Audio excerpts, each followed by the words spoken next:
Hi guys, it is that time of the month again. There is Lefty, and that's Grant, and Mama, please ignore my dirty house, and Birdie's right here, and Rosie's right there. We've been having a little bit of a problem with fleas, so, yeah.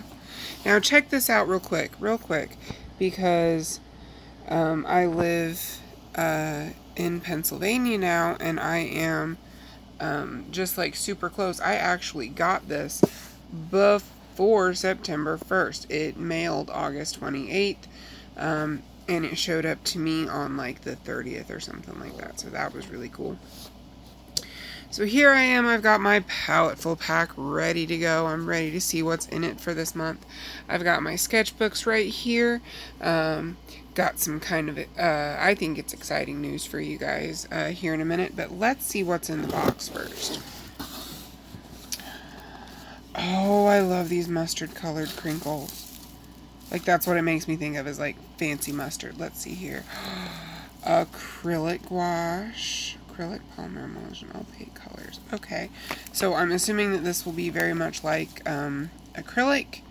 Ooh, and it's Holbein. That once it dries, it's just done. So we'll see what we get with that. I have a brand new kneaded eraser that is a Prismacolor kneaded eraser. I don't think I've had one of them before, so that'll be fun to play around with. More of the mini Stonehenge Aqua Cold Press watercolor paper, so that'll be fun. Let me see here. What else do we got? Palette, always helpful. We have a Derwent graphic pencil in B. I don't know what makes that, much different than any other pencil, but I'm sure I'll find out. Oh, what else? Haha, I knew it. Knew that they couldn't give us paint without brushes, because they're usually pretty good about that. So it looks like I have a 1/4 angle brush and a 3/4 inch flat brush. Those will get some really interesting textures. And then let me see what else we've got in here. There's one more thing, it feels like. Oh, and watercolor boards. Okay. There are 3 of them, and they are 8 by 10. And that is the very bottom of our box. Wait a minute, there's no sticker in this one? I did not see a sticker. Wait a minute, maybe it's in the Stonehenge. Maybe it got like... No. Okay, guys, I guess there's no sticker this time. Bummer. That's alright. Who knows? Maybe I will go through this later and magically find the sticker. Not that I'm really like holding my breath or anything, but a girl can dream. So I'm gonna play around with these in a setting more conducive to wet media, which is not where I am right now. But I thought that instead I would show you some of the things that I accomplished last month in my various sketchbooks. So this is the sketchbook that came with Paletteful Pack back in February. Hello, Alice. Right there. This is her sketchbook that she put in. This is kind of my work sketchbook. I take it with me to work. I did not like how that one turned out, and I guess I really should have like queued this up or whatever before. Oh well. So this is a piece that I accomplished this month. It is in Bic Market Markers, And by the way, this sketchbook came with 3 Tombow markers in 3 different shades of green. Let me tell you what, this paper does not like markers. Let me show you how much this paper does not like markers. You see how much this paper does not like markers? Redonkulous, right? And they sent markers with it. So now this is sketchbook number 5. This is my, when I'm home and not really doing anything, and I just want to doodle sketchbook. I will show you those in a little bit, probably in another video.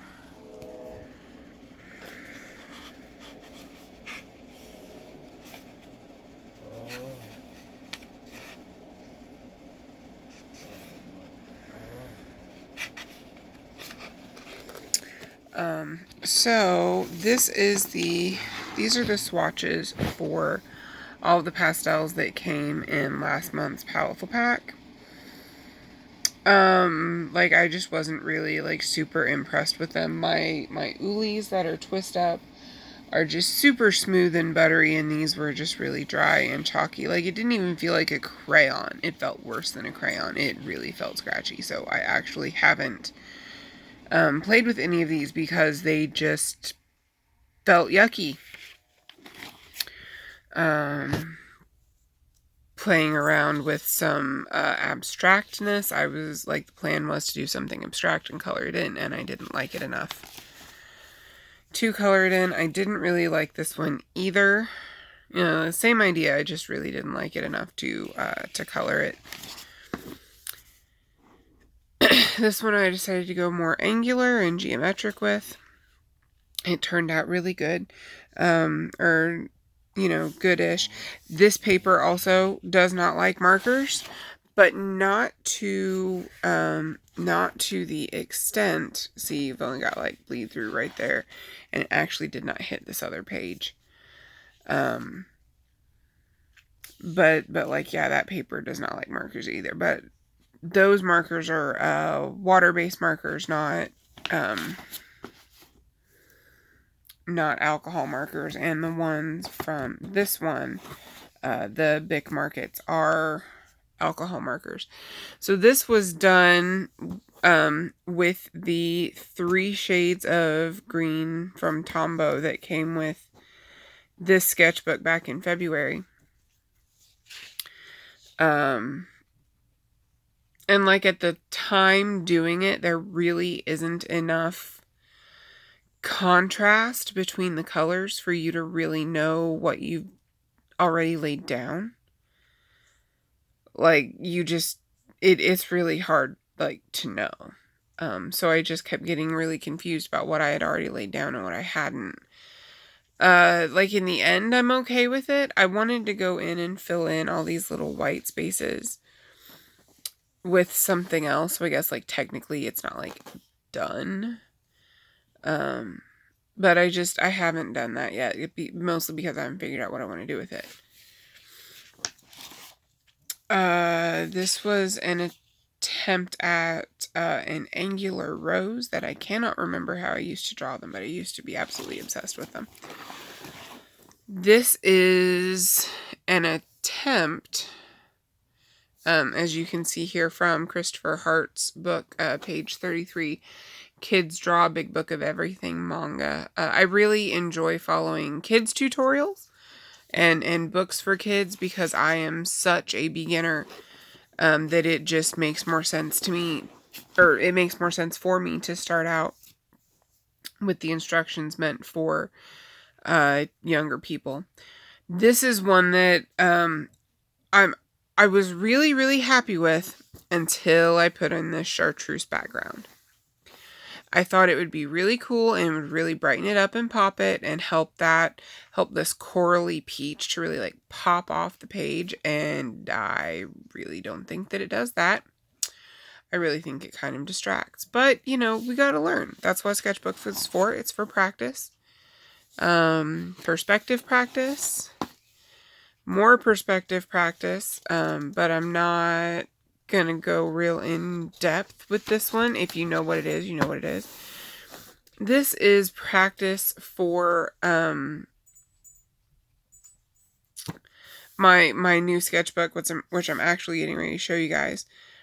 I got this really cute idea to make my welcome page the Count from Sesame Street.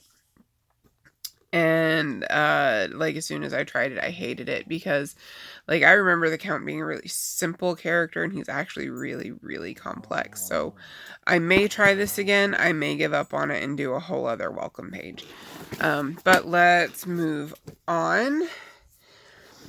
So now this is sketchbook 4. I started this sketchbook back when I was still living in my last city. This was a pandemic project. Like painting this sketchbook cover was a pandemic project. I had seen, oh wow, I hadn't even noticed that was there until just now. I had seen like someone do the rainbow waterfall with pastels and I wanted to put it on my sketchbook, so I did. So I'm really pleased with my welcome page, but I actually did my welcome page absolutely last. This was the last completed page. I had this idea for like ants, and you could see what color the liquid was, and it just didn't work out. Color theory practice, everything is labeled. More color theory practice. Just trying out some loose florals. I'm actually really, really pleased with this blue one right here. Like, it turned out good. I'm really happy with that. Okay. More color theory. Whatever that is from Paletteful Pack, September 2020. So I'm betting that's probably it's probably like some kind of paint or a marker. It'd definitely be something wet because I put it in the sketchbook. Playing around with doing a freehand rose. See, this was practice for what was supposed to be my welcome page. I just thought they would be so cute, and like their gasters would, the gaster is this part, by the way, was going to match the pool of whatever it is. But I did this with I did this with the koi water markers. And when I got enough water on it to completely blend out that marker line and give me the look that I wanted, this is what happened. So I did completely intend to like finish it and give it another attempt, but I'm like, I was really discouraged by this. It did not turn out how I wanted it to at all. And look at all this bleeding. Can you see all of this color bleeding? Like, not a happy lady. More of that attempted freehand rose, because, you know, I like roses. Swatches for the pearlescent watercolors that I picked up from Michael's that year. These are swatches for the Twi markers, I believe. That's what it looks like. The Arteza Twi markers. Pigma brush pen. These were some work sketches that I did on a Post-it.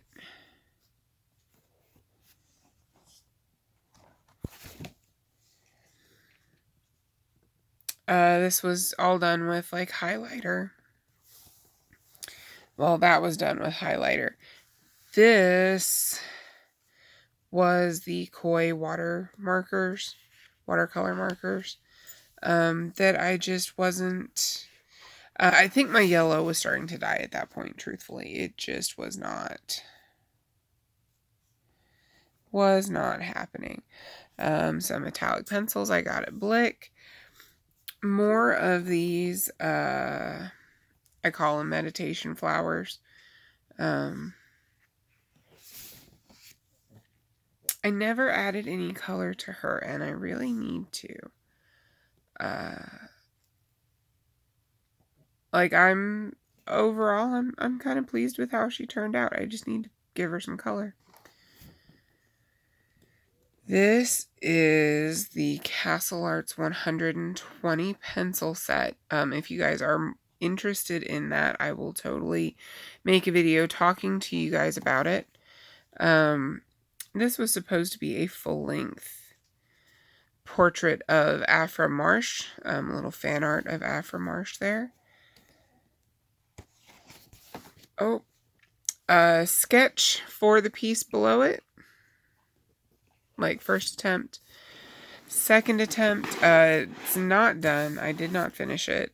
It was meant to be an entry for a Blick contest.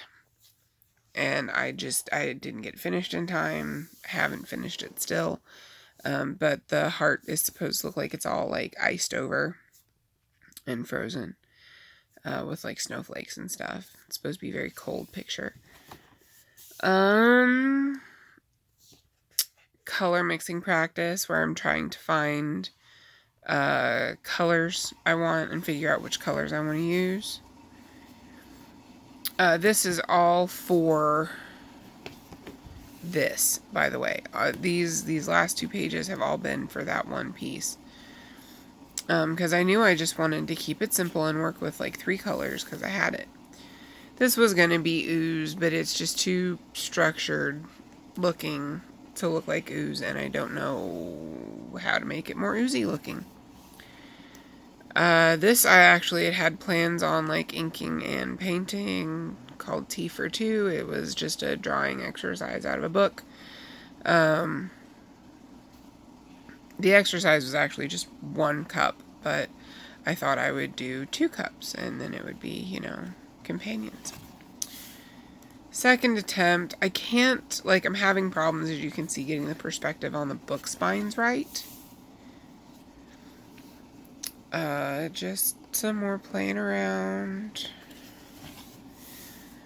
These I know were done with the Koi water brush markers.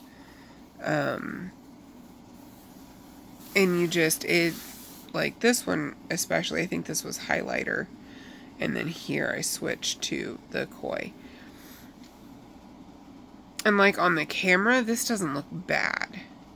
But in person, you can just see everything. And I'm just not pleased with that.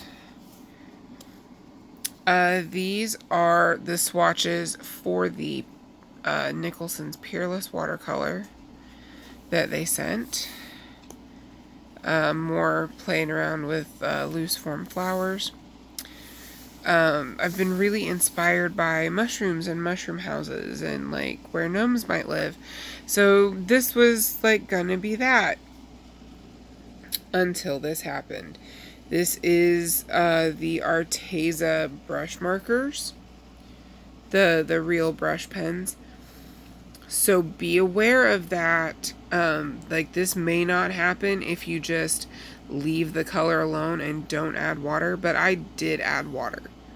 I had wanted to blend this out and make it really smooth looking, which I achieved. That looks really good and smooth to me. But all around the edge, I have this discoloration bleeding. Ugh, yuck. Look at that. Look at that. You see that right there, right? You see how that is totally a different color right there. So yeah, I was not pleased with it. I decided not to continue it. I have given it another attempt. These are some... so all of these colors were my mother-in-law's colors that I found in a box, with the exception of the permanent pink and the permanent violet. Those are the only 2 that I purchased, and that's just because I like pink and I like purple. Everything else is something that my mother-in-law purchased. And I painted over the color names so you could see just how like transparent they were. When I opened the tubes, the Hooker's Green and the Phthalo Blue were the only ones that were not workable. The Hooker's Green was molded and the Phthalo Blue was just not viable anymore. Now I have since replaced these colors. I just haven't swatched them yet.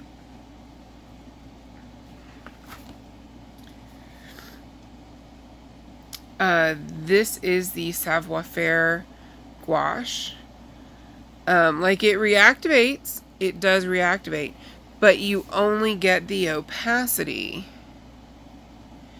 when you apply it on wet and when you apply it on really thick. Like you can't hardly put water in it at all. Here is take 2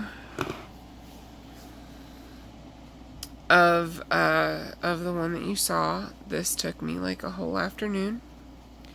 Like, I think it was worth it. It turned out okay. Is it perfect? Is it exactly what I wanted? No. But it's practice, and it's in my sketchbook. That's the reason that it's in the sketchbook. The sketchbook exists for that purpose. And then this is me playing around with some Caran d'Ache watercolor crayons that were actually a whole lot of fun, and I plan on using them on the welcome page of the new sketchbook, which, drum roll please, that's what it's time for. So I wanted something really, really easy. Some of you guys may know this, some of you guys may not. I work in a factory now, and it's really physical, really demanding work, and I'm there like 10.5-ish hours a day. So like I'm really tired and I don't really want to like, plan a bunch. So I really just wanted to be able to sit down, pick my colors and throw some paint at it at the end of the day when I finish sketchbook level 4. So here it is, guys. Sketchbook 6. I still have the pages wrapped in newspaper because I wanted to let this dry really, really well. You can see like the gold is actual gold. I've got 6 mushrooms on the cover because it's the 6th sketchbook. This took me 3 painting sessions, I think. I did the background and all of this like sandy color. I did all of that all in one go. I let the background dry, and then I put in what would be the base for my mushrooms, my little scroll that tells you what sketchbook it is. Then in another session, I put the red tops on the mushrooms and started playing around with like the depth. Like I really, really worked on the mushrooms on that one. And then in the final one, I put grass around the bottoms of the mushrooms and I put my gold in. So I really look forward to showing you what I create this month and playing around with these acrylic gouaches. What are you guys going to make with your Paletteful Pack this month? I still haven't looked to see what the prompts are. But I'm really super excited, and I think this is going to be a lot of fun. So comment down below what you're going to make this month. Thanks so much for watching, everybody. Have a great day. Bye.